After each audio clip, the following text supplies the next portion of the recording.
என்ன கொடுமையா இது? விராட் கோலிய போய் T20 வேர்ல்டு கப்ல இருந்து கழட்டி விட போறாங்களாமே! இதெல்லாம் நியாயமா? இப்படி நம்ம எல்லாருமே புலம்புற மாரி தான் இப்போ ஒரு சில நியூஸ் வந்துட்டு இருக்குங்க. இன்னைக்கு நம்ம வீடியோல இந்த விஷயத்த பத்தி தான் பார்க்க போறோம். நம்ம எல்லாத்துக்குமே தெரியும் ஐபிஎல் முடிஞ்ச உடனே ஜூன்ல T20 வேர்ல்டு கப் நடக்க போகுது. இந்த T20 வேர்ல்டு கப்ல ஸ்டார்டிங்ல ரோஹித் சர்மா, விராட் கோலி விளையாடுவாங்களா அப்படின்ற நிறைய கன்ஃபியூஷன் இருந்துச்சு. ஏன்னு பாத்தீங்கன்னா போன T20 வேர்ல்டு கப் செமிஃபைனல்ல விளையாண்டதோட சரி, அதுக்கப்புறம் சீனியர் பிளேயர்ஸ் யாருமே T20 மேட்ச்ல விளையாடவே இல்ல. இதனால இவங்க திரும்ப T20 டீமுக்கு திரும்புவாங்களா அப்படின்ற ஒரு நிறைய கன்ஃபியூஷன் இருந்துச்சு. இப்படி இருந்த சமயத்துல தான் ரோஹித் சர்மா, விராட் கோலி 2 பேருமே நாங்க T20 விளையாட ரெடியா தான் இருக்கோம் அப்படின்னு சொல்லிட்டு ஆப்கானிஸ்தானுக்கு எதிரான T20 சீரீஸ்ல விளையாண்டாங்க. இதை பார்த்தோன்னே நம்ம ஓரளவுக்கு சமாதானம் ஆயிட்டோம். சரிப்பா பரவாயில்ல, T20 வேர்ல்டு கப்ல ரோஹித் சர்மா, விராட் கோலி 2 பேருமே விளையாடுவாங்க அப்படின்னு சொல்லிட்டு சந்தோஷப்பட்டு இருந்தோம். இப்படி இருக்கும்போது தான் கோலி ரசிகர்கள் தலையில இடி விழுகிற மாதிரி ஒரு சில நியூஸ் வந்துட்டு இருக்குங்க. என்ன சொல்றாங்கன்னா, இந்த T20 வேர்ல்டு கப்புக்கு ரோஹித் சர்மா தான் கேப்டனா இருக்க போறாரு, அதுல எந்த சந்தேகமுமே இல்ல. ஆனா விராட் கோலி விளையாடுறது டவுட்.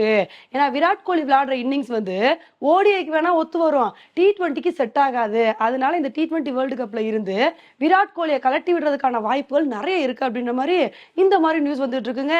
இதுக்கான காரணம் என்ன சொல்றாங்கன்னா, ரோஹித் சர்மாலாம் ரொம்ப நாள் கழிச்சு T20 விளையாண்டா கூட 3 மேட்ச் விளையாண்டு அதுல ஒரு செஞ்சுரி அடிச்சு பட்டைய கிளப்பிட்டாரு.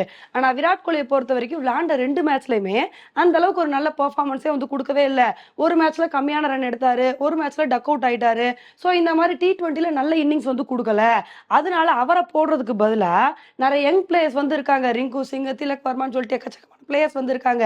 இவங்களுக்கு வாய்ப்பு கொடுத்தா நல்லா இருக்கும் அப்படின்னு சொல்லிட்டு இந்த மாதிரி ஒரு சில நியூஸ் வந்துட்டு இருக்குங்க. இதுக்கு தாங்க விராட் கோலி ரசிகர்கள் செம்ம கடுப்பாயே பயங்கரமா எதிர்ப்பு தெரிவிச்சுட்டு வந்துட்டு இருக்காங்க. ஏன்பா இதெல்லாம் நியாயமா? விராட் கோலி T20 வேர்ல்டு கப்ல நல்லா விளையாடும் போது மட்டும் உங்களுக்கு இணுச்சுச்சோ, இதே போன T20 வேர்ல்டு கப்ல இந்தியா பாகிஸ்தான் மேட்சை வின் பண்ணோம் அப்படின்னா இதுக்கு காரணம் யாரு?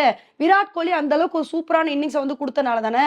இவ்வளவே போன T20 வேர்ல்டு கப்ல நம்ம இந்தியா செமிஃபைனல் வரைக்கும் போயிருக்கோம் அப்படின்னா இதுக்கு முக்கிய காரணமே விராட் கோலி தான். ஏன்னா ஒவ்வொரு மேட்ச்லயும் அந்த மாதிரி ஒரு சூப்பரான இன்னிங்ஸ் கொடுப்பாரு. அப்படிப்பட்ட பிளேயரை போய் இப்ப கலட்டி விட பாக்குறீங்களே, இதெல்லாம் உங்களுக்கே நியாயமா இருக்கா? இது பாத்தீங்கன்னா வழக்கம் போல மத்த கண்ட்ரில விளையாண்டா கூட பரவாயில்ல. இந்த தடவை T20 world cup west Indies America மொத அமெரிக்கால நடக்க போகுது. இப்படி எல்லாம் இருக்கும்போது சீனியர் பிளேயர்ஸ், எக்ஸ்பீரியன்ஸான பிளேயர்ஸை வச்சு விளையாண்டாதான் அதுக்கு தகுந்தாப்புல விளையாட முடியும். அதை விட்டுட்டு நீங்க யங் பிளேயர்ஸை நம்பி அவங்கள வச்சே கிளம்புறீங்க அப்படின்னா இது ஒரு மோசமான விளைவுகளை கொடுக்கும். அதனால பார்த்து இருந்துக்கோங்க. ஏன்னா விராட் கோலியை பொறுத்த வரைக்கும் ஒரு சாதாரண பிளேயர் இல்ல.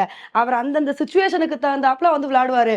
இப்ப ஓடிஐல விளையாண்டாரு அப்படின்னா அப்போ ஒரு பொறுமையான இன்னிங்ஸ் கொடுக்கணும் அப்படின்னு சொல்லிட்டு அந்த அளவுக்கு ஒரு நிதானமான ஆட்டத்தை வெளிப்படுத்தினாரு. இவ்வளவே ஓடிஐ வேர்ல்டு கப்ல ஹையஸ்ட் ரன் எடுத்ததே விராட் கோலி தான். இவ்வளவு ஒரு நல்ல பிளேயரை போய் நீங்க கலட்டி விடணும்னு நினைக்கிறீங்களே, இதெல்லாம் நியாயமா? ஏன்னா விராட் கோலியை பொறுத்த வரைக்கும் T20ல 20 பால்ல ஹாஃப் செஞ்சுரி அடிக்கணும்னா கூட அடிப்பாரு. அதே மாதிரி டெஸ்ட்ல 2 நாள் நிக்கணும்னா கூட நிப்பாரு. ஓடிஐ ஃபார்மேட்ல அதுக்கு தகுந்தாப்புல விளையாடுவாரு. சோ இந்த மாதிரி சிச்சுவேஷனுக்கு தகுந்தாப்புல விளையாடுற பிளேயரை போய் நீங்க கலட்டி விட நினைக்கிறீங்களே, இதெல்லாம் ரொம்ப தப்புப்பா. அதனால விராட் கோலி T20 வேர்ல்டு கப்ல இருந்தா மட்டும்தான் நம்ம இந்தியன் கிரிக்கெட் டீம் நல்ல நிலைமைக்கு போகும். இல்லைன்னா ரொம்ப மோசமா போயிடும். அதனால எந்த ஒரு முடிவு எடுத்தாலும் யோசிச்சு முடிவெடுங்க அப்படின்னு சொல்லிட்டு கோலி ரசிகர்கள் இந்த மாதிரி கருத்துக்களை பதிவு பண்ணிட்டு வந்துட்டு இருக்காங்க. இந்த மாதிரி விமர்சனங்களுக்கு பதிலடி கொடுக்கணும் அப்படின்னா விராட் கோலி அவர்களுக்கு ஒரே ஒரு ஆப்ஷன் தாங்க இருக்கு. வரப்போற ஐபிஎல்ல விராட் கோலி ஸ்டார்டிங்ல இருந்து எல்லா மேட்சஸ்லயுமே ஒரு சூப்பரான இன்னிங்ஸ் கொடுத்து இந்த மாதிரி விமர்சனம் பண்றவங்க மூஞ்சி எல்லாம் கரிய பூசினாங்க அப்படின்னா அதுக்கப்புறம் அவங்களே முடிவு பண்ணிடுவாங்க, அப்பா விராட் கோலி ரொம்ப முக்கியம்ப்பா, கோலி இல்லாம எதுவுமே நடக்காது அப்படின்னு சொல்லிட்டு T20 வேர்ல்டு கப் ஸ்குவாட்ல விராட் கோலியை திரும்ப போடுறதுக்கான வாய்ப்புகள் இருக்கு. பொறுத்து பார்க்கலாம் என்ன மாதிரி விஷயங்கள் நடக்குது அப்படின்னு சொல்லிட்டு. ஓகே ஃப்ரெண்ட்ஸ், இந்த ஒரு விஷயத்தை பத்தி நீங்க என்ன நினைக்கிறீங்க அப்படின்றத என்னோட கமெண்ட் செக்ஷன்ல போடுங்க. இதே மாதிரி இன்னொடையில உங்களை மீட் பண்றேன். Bye friends.